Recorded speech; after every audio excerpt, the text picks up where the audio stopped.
طلبتنا الأعزاء السلام عليكم ورحمة الله وبركاته. مختبرنا لهذا اليوم بعنوان Anatomy of Skin, which is a part of integumentary module.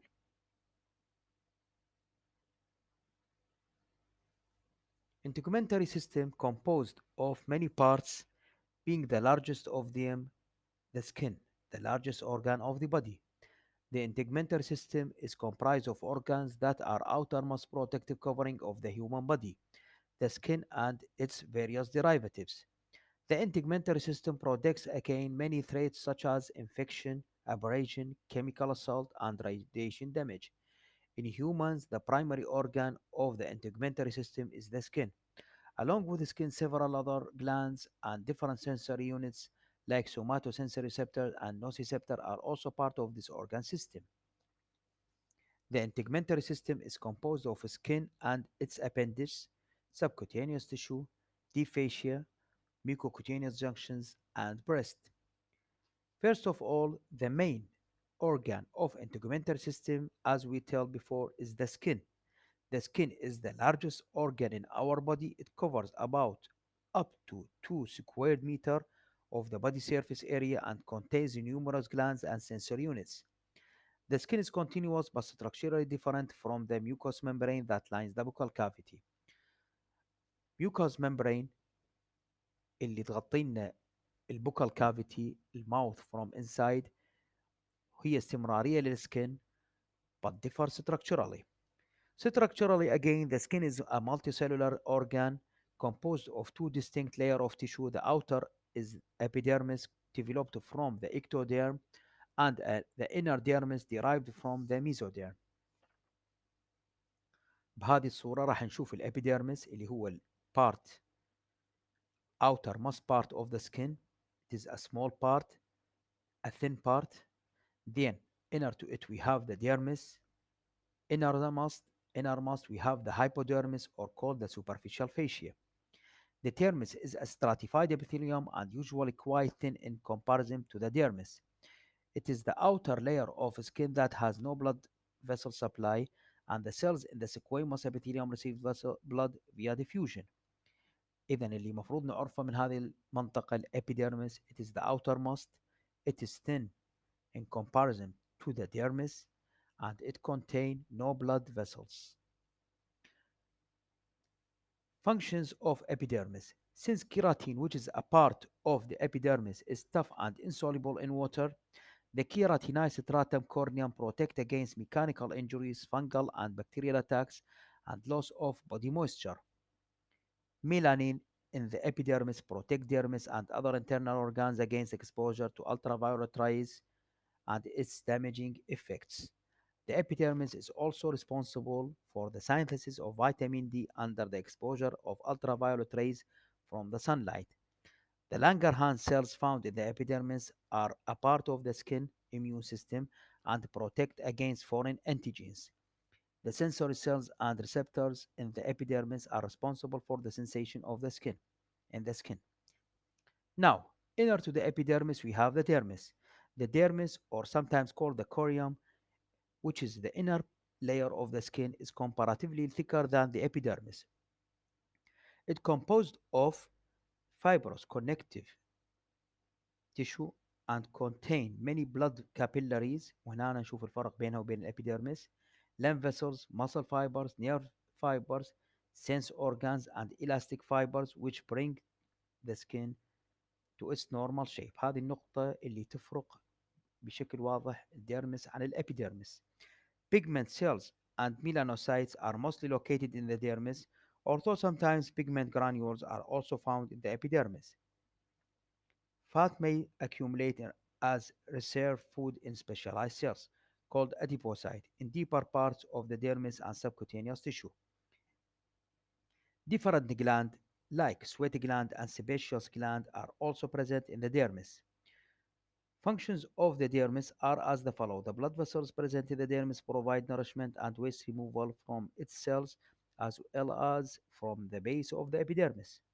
Dermis help in thermoregulation as the sweat gland promote evaporation resulting in loss of excessive body heat. Dermis also provides support of the epidermis and allow the base for the cells. Hypodermis is the innermost and thickest layer of the skin.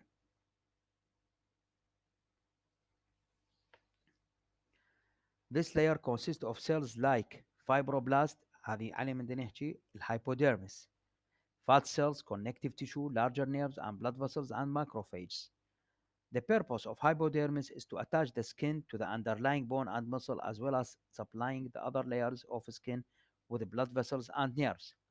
The hypodermis is made up of loose connective tissue and elastin protein.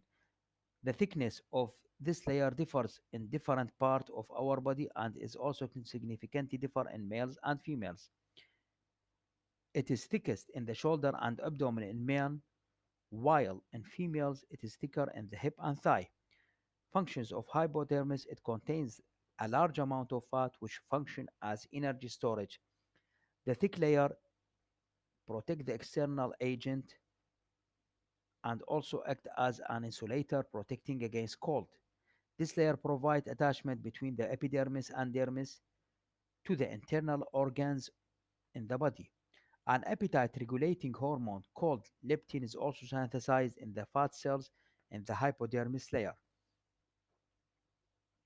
Now, talking about hair and hair follicles. Hair are characteristic of mammals.